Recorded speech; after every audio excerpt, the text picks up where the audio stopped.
Hello students, chemical kinetics का first part हम लोगों ने पढ़ा था लास्ट लेक्चर में। रेट ऑफ रिएक्शंस क्या होती हैं और कैसे उसको हम कैलकुलेट करते हैं। सेकंड फेज़ में एंट्री कर रहे हैं। टॉपिक है हमारा factors affecting rate of reaction. यहाँ मैंने पीछे कुछ 5-6 फैक्टर्स लिखे हैं, जिनमें 2 फैक्टर्स पे मैंने यहाँ पे स्पेशल मार्क दिया है, कंसंट्रेशन ऑफ रिएक्टेंट और प्रेशर। इसको हम सबसे पहले अच्छे से समझेंगे, बाकियों के बारे में फॉर्मली हम लोग बात करेंगे। एक्चुअली काइनेटिक्स में जैसे जैसे हम लोग अंदर घुसते जाएंगे चैप्टर के, तो न्यूमेरिकल्स का एरिया वाइड होता जाएगा, मिक्स होते जाएंगे। तो इसलिए हर पॉइंट को बड़ा क्लियरली अंडरस्टैंड करके हमें आगे बढ़ना है, ताकि लास्ट जाते जाते सब कुछ मिक्स ना हो जाए। फैक्टर्स क्या हैं जो स्पीड ऑफ द रिएक्शन को अफेक्ट करते हैं? कंसंट्रेशन ऑफ रिएक्टेंट पहला फैक्टर है। जैसे मान लीजिए कोई एक रिएक्शन है A कन्वर्टिंग इनटू P, तो आप इस रिएक्शन में इस रिएक्टेंट की कंसंट्रेशन कितनी ज़्यादा लेते हैं, जनरली रेट उस पर डिपेंड करता है। जितनी ज़्यादा कंसंट्रेशन होगी रिएक्टेंट की, उतना ज़्यादा स्पीड ऑफ द रिएक्शन होगा। या मैं प्रेशर की बात करूं तो जितना ज़्यादा, सपोज करो प्रेशर इफेक्ट कब दिखाएगा, जब आपके रिएक्टेंट प्रोडक्ट गैसियस फॉर्म में है। तो अगर वैसा है, अगर सारे सॉलिड फॉर्म में, फिर तो प्रेशर का कोई रोल ही नहीं है। बट अगर गैसियस फॉर्म में है तो प्रेशर भी इंक्रीज़ किए जाने पे जनरली मैं ऐसा देखता हूँ, ऐसा पढ़ता हूँ कि जो स्पीड ऑफ द रिएक्शन है वो बढ़ जाती है। तो हमारा आज का बेसिक एम इसी पॉइंट को पढ़ना रहेगा, बट एक बार बाकियों पे घूम के आते हैं। नॉर्मली मैं ऐसा कह सकता हूँ कि कंसंट्रेशन बढ़ाने पे स्पीड बढ़ती है, बट मेरी इस बात में कहाँ ट्विस्ट आएगा वो भी मैं आपको आज समझाऊंगा। दूसरा फैक्टर मैंने यहाँ लिखा है टेम्परेचर का फैक्टर। नॉर्मली हमने देखा है कि सभी रिएक्शंस 10 डिग्री टेम्परेचर राइज करने पे अपनी स्पीड को लगभग ट्वाइस कर लेती हैं, मोस्ट ऑफ द रिएक्शंस। कोई एक आध रिएक्शन ढूंढने पे मुझे ऐसी मिलेगी जो टेम्परेचर बढ़ाने पे स्पीड कम होती है, अदरवाइज मोस्टली में स्पीड बढ़ती ही है टेम्परेचर बढ़ाने पे। और जैसा कि मैं बोल रहा हूँ कि 10 डिग्री टेम्परेचर राइज करने पे स्पीड ट्वाइस हो जाती है। बायोलॉजिकल रिएक्शंस को अगर मैं रिकॉल करूं तो 40 डिग्री तक तो ये चलता है कि टेम्परेचर बढ़ाने पे स्पीड बढ़ती है, बट उसके बाद उसमें भी डिक्रीज आना शुरू हो जाता है। बट हम बायोलॉजिकल रिएक्शंस की यहाँ बात कर नहीं रहे। केमिकल रिएक्शंस की पर्टिकुलरली बात करूँ तो 99.9% रिएक्शंस टेम्परेचर बढ़ाने पे स्पीड अप हो जाती हैं। हम लोग इस चैप्टर के बिल्कुल लास्ट कॉर्नर पे आके इस टेम्परेचर की वजह से रेट्स डबल कैसे हो जाते हैं 10 डिग्री बढ़ाने पे, उन पे चर्चाएं करेंगे। आज इतना ही पढ़ के आगे बढ़ेंगे। एक फैक्टर लिखा है मैंने यहाँ, लाइट का फैक्टर। कुछ रिएक्शंस ऐसी हैं जो लाइट की प्रेजेंस में इनिशिएट होती हैं। जैसे एक रिएक्शन मैं रिकॉल कर पा रहा हूँ, H2 + Cl2 gives 2HCl। H2 + Cl2 that gives 2HCl। ये एक ऐसी रिएक्शन है जो लाइट की प्रेजेंस में इनिशिएट हो जाती है, फास्टली मूव करती है, प्रोडक्ट ज़्यादा बनाती है। तो कुछ रिएक्शंस मैं कहूँगा ऐसी होती हैं जो लाइट की प्रेजेंस में फास्टली प्रोडक्ट बनाती हैं। फिर एक पॉइंट मैंने लिखा हुआ है surface area of reactants. Reactants का सरफेस एरिया अगर ज़्यादा है तो भी speed of the reaction affected रहता है, वो फास्ट हो जाती हैं। जैसे सिंपल भाषा में सुनाऊं तो मान लीजिए चीनी को पानी में घोलना चाह रहा हूं और एक चीनी का फाइन पाउडर बना के पानी में घोलना चाह रहा हूं, तो चीनी का फाइन पाउडर जल्दी घुलेगा पानी में as compare to that crystal. Next point देखें आप, लास्ट पॉइंट, कैटलिस्ट। कैटलिस्ट भी स्पीड ऑफ द रिएक्शन को अल्टर करते हैं, इंक्रीज़ भी कर सकते हैं, डिक्रीज़ भी कर सकते हैं। हालांकि हम मोस्ट ऑफ द टाइम ऐसा ही पढ़ते हैं, कैटलिस्ट स्पीड को बढ़ाता है। एक्चुअली कैटलिस्ट 2 तरह के होते हैं, पॉजिटिव और नेगेटिव, स्पीड को बढ़ाते भी हैं और घटाते भी हैं। हम लोग शायद नेक्स्ट चैप्टर में जाके इस कैटलिसिस पे भी डिस्कशन करेंगे कंप्लीट। यहाँ पे बस इतना समझ लें कि कैटलिस्ट डलने पे speed of the reaction change हो जाती है। पॉजिटिव कैटलिस्ट है तो बढ़ जाएगी, नेगेटिव कैटलिस्ट है तो घट जाएगी। ठीक है, ये फैक्टर्स थे हमारे जो स्पीड ऑफ द रिएक्शन को अफेक्ट करते थे।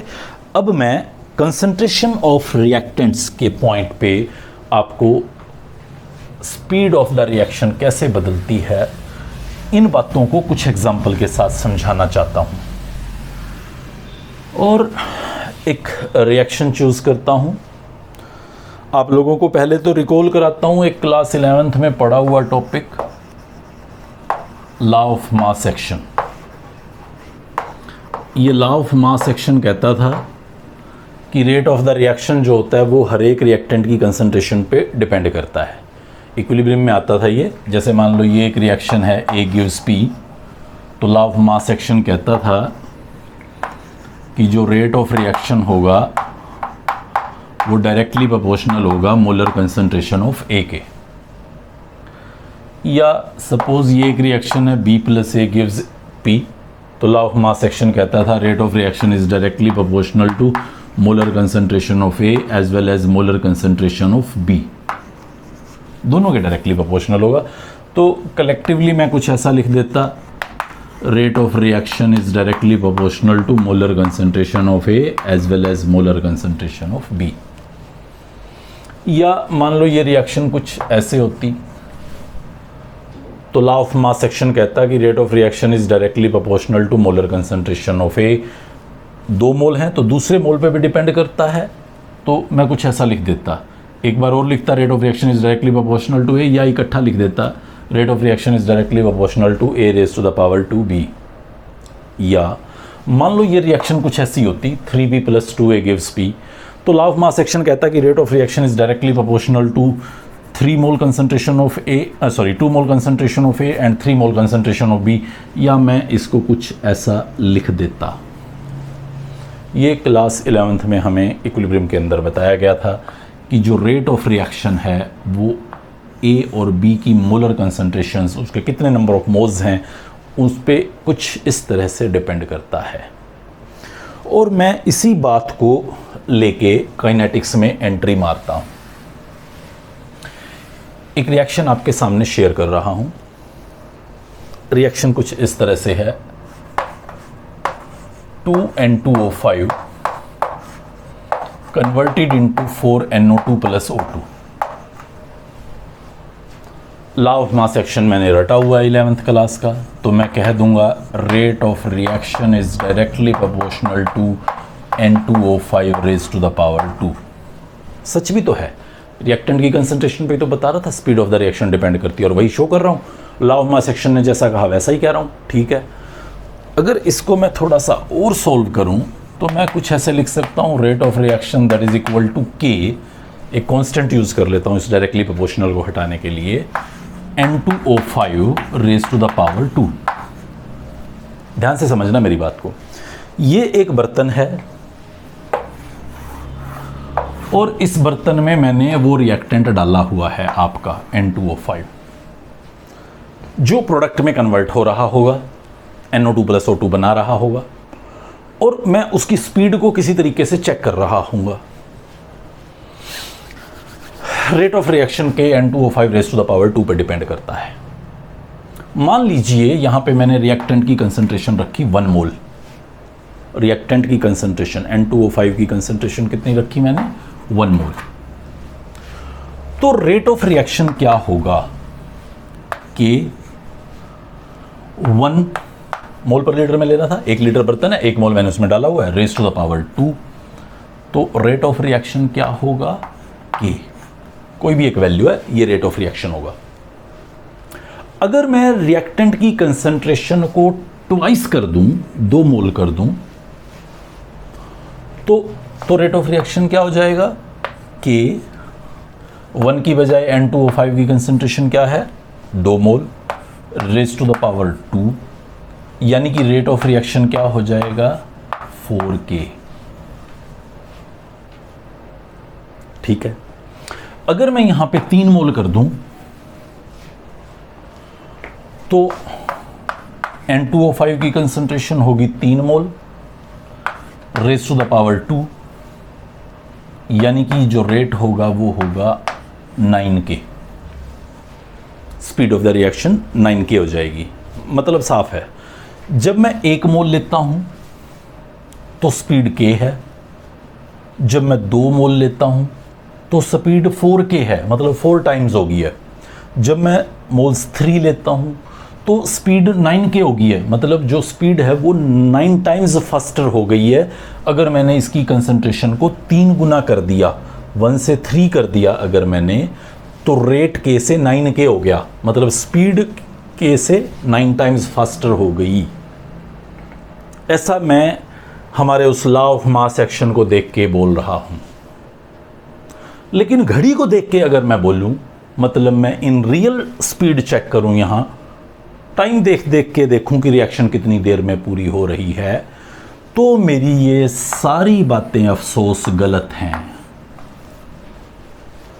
ये लॉ ऑफ मास एक्शन मुझे समझा रहा था ऐसा कि भाई रेट को, कंसंट्रेशन को दुगुना कर रेट 4 गुना हो जाएगा, कंसंट्रेशन को 3 गुना कर रेट 9 गुना हो जाएगा। ये लॉ ऑफ मास एक्शन मुझे बोल रहा था, जिसको मैं फॉलो कर रहा था। जैसे ही मैंने घड़ी में जाके स्पीड देखी रिएक्शन के पूरे होने की, तो सब बंटाधार, मतलब ना ये 4 गुना यहाँ हुआ या ये 9 गुना यहाँ हुआ। तो क्या हुआ एक्चुअली, इसको जब मैंने ट्वाइस किया ना, तो स्पीड सिर्फ ट्वाइस ही हुआ, 4 टाइम नहीं हुआ। पता नहीं क्यों, देखते हैं। जब मैंने इसको 3 टाइम किया तो रेट भी 3 टाइम ही हुआ। बढ़ा तो है, मैं ये नहीं कह रहा कि कंसंट्रेशन बढ़ाने पे बढ़ा नहीं है, लेकिन जैसा लॉ ऑफ मास एक्शन ने मुझे समझाया था वैसा वो बिल्कुल नहीं बढ़ा। ये कैसे पता चला? ये फिर मैं क्या बोलूँ इसके बारे में कि ये 2 टाइम्स क्यों हो गया या 3 टाइम्स क्यों हो गया, 3 टाइम करने पे कंसंट्रेशन। ये सब बातों के लिए एक और एग्जाम्पल की तरफ हम आगे मूव करते हैं। एक और एग्जाम्पल मैं यहाँ पे आपके सामने लाता हूँ और पहले समस्याएं इकट्ठी करता हूँ। मेरे पास एक रिएक्शन है, यहाँ पे मैं एक बहुत ही आसान सी रिएक्शन को प्रेडिक्ट करता हूँ। यहाँ ये रिएक्शन है NO2 plus CO gives CO2 plus NO।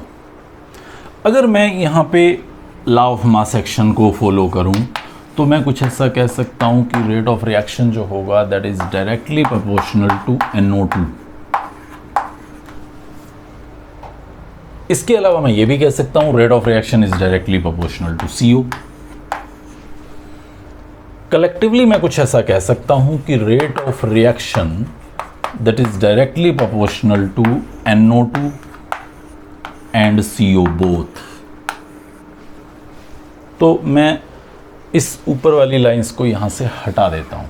इकट्ठा ही लिख दिया है मैंने दोनों को कि लॉ ऑफ मास एक्शन मुझे कुछ ऐसा आदेश देता है। मान लीजिए मैंने किसी कंटेनर में 1 मोल NO2 लिया और 1 मोल CO, तो रेट ऑफ रिएक्शन क्या होगा? इस प्रोपोर्शनैलिटी को भी हटा देता हूँ, यहाँ से एक कांस्टेंट पुट कर देता हूँ। Rate of reaction is equal to K, this one. Suppose करो मैंने स्टार्टिंग पे NO2 1 मोल लिया और CO भी 1 मोल लिया 1 लीटर कंटेनर में, यानी कंसंट्रेशन 1 मोल पर लीटर थी, तो स्पीड ऑफ द रिएक्शन होगा K। सही है। अब मैंने अगली बार NO2 2 मोल ले लिया, NO2 2 मोल ले लिया, CO 1 मोल रखा, तो 2 × 1, ये तो वही रखा हुआ है, इज इक्वल टू 2K। ध्यान से देखना आप, NO2 की कंसंट्रेशन 2 मोल कर दी और CO की कंसंट्रेशन 1 मोल रखी, वही पुरानी। Rate I was expecting 2K। चलो फिर अगली बार NO2 की कंसंट्रेशन को 1 मोल रखा, बार बार बदलता रहा, और CO2 को 2 मोल कर दिया, CO को 2 मोल कर दिया। Again I was expecting the rate 2K। See very carefully, पहला केस NO2 भी 1 मोल, CO भी 1 mole, rate K।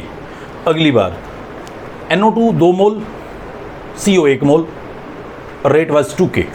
I was expecting, law of mass action was ordering me, ये 2 मोल ये 1 मोल, तो अगेन दोबारा जो रेट ऑफ रिएक्शन था वो ट्वाइस, यानी कि 2K।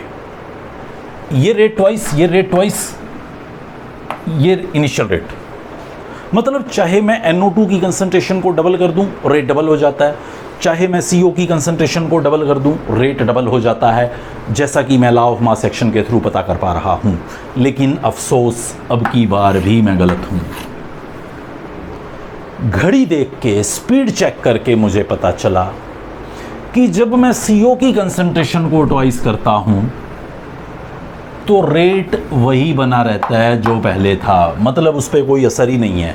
मैं इस पे CO की कंसंट्रेशन बढ़ाता जाऊं कंटेनर में, रेट पे कोई फर्क नहीं पड़ेगा।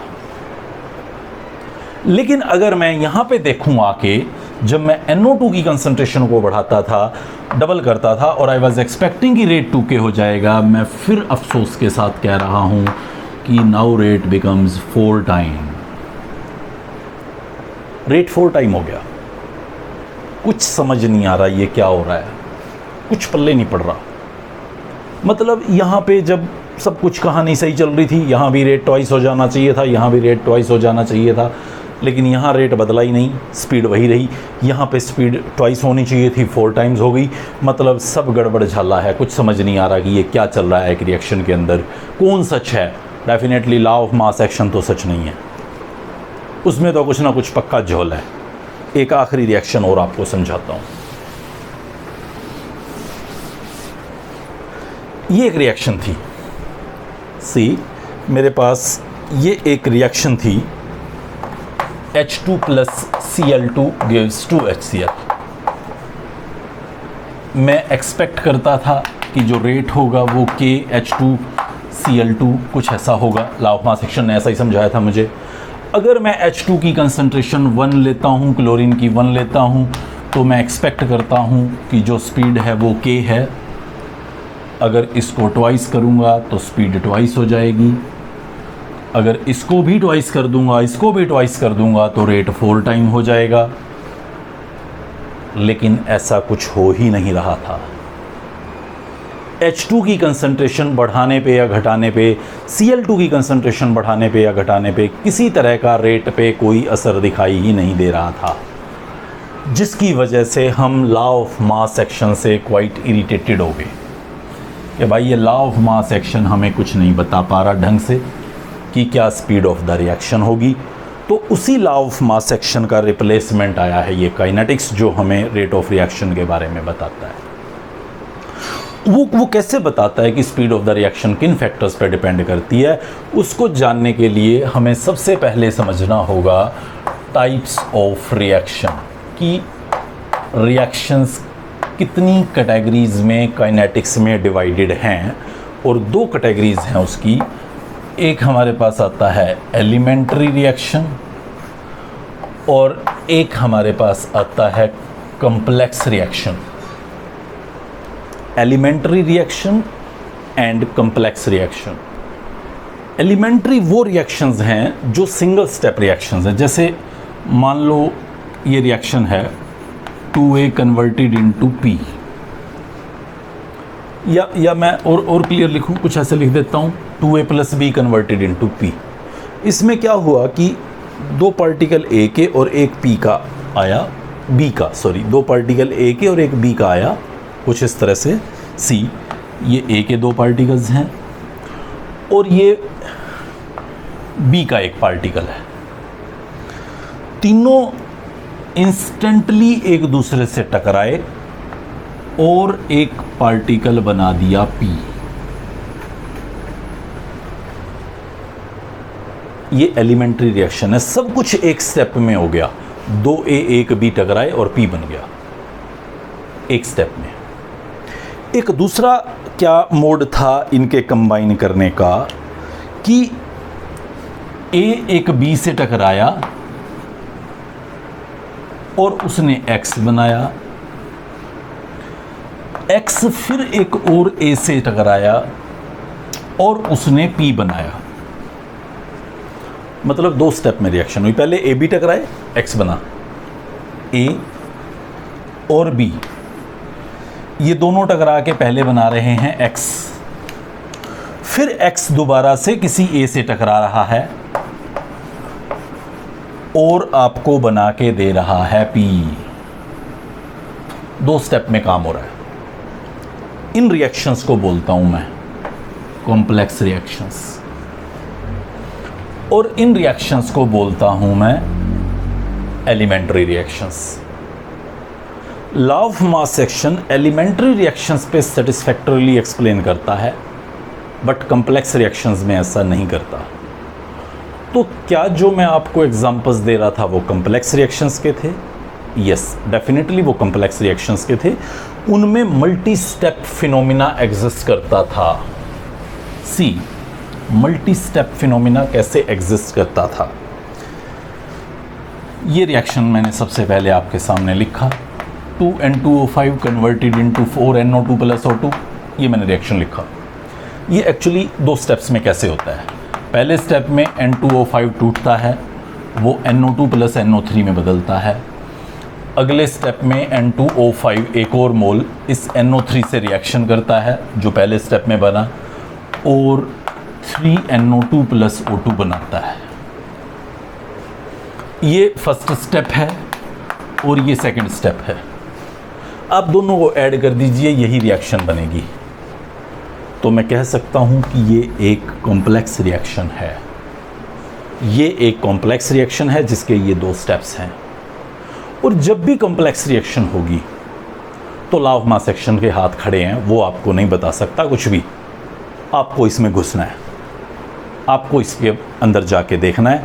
क्या देखना है? जब मल्टी स्टेप्स हो रहे हैं रिएक्शन के, तो कोई एक स्टेप सबसे स्लो होगा, वही आपकी स्पीड को गवर्न करेगा। कौन सा स्लो स्टेप है? जैसे मैं यहां बता रहा हूं, ये स्लो स्टेप है। तो रेट सिर्फ इसी N2O5 की कंसंट्रेशन पे डिपेंडिंग होगा, इस मोल ऑफ N2O5 पे डिपेंडिंग नहीं होगा।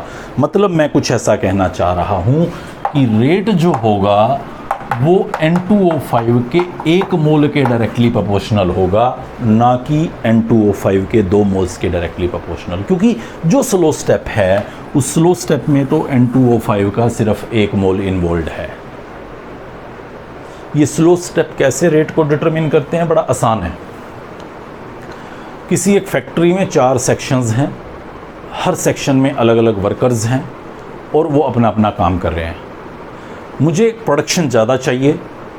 जब प्रोडक्शन ज़्यादा चाहिए तो मैं सोचता हूँ वर्कर्स ज़्यादा भेज दो।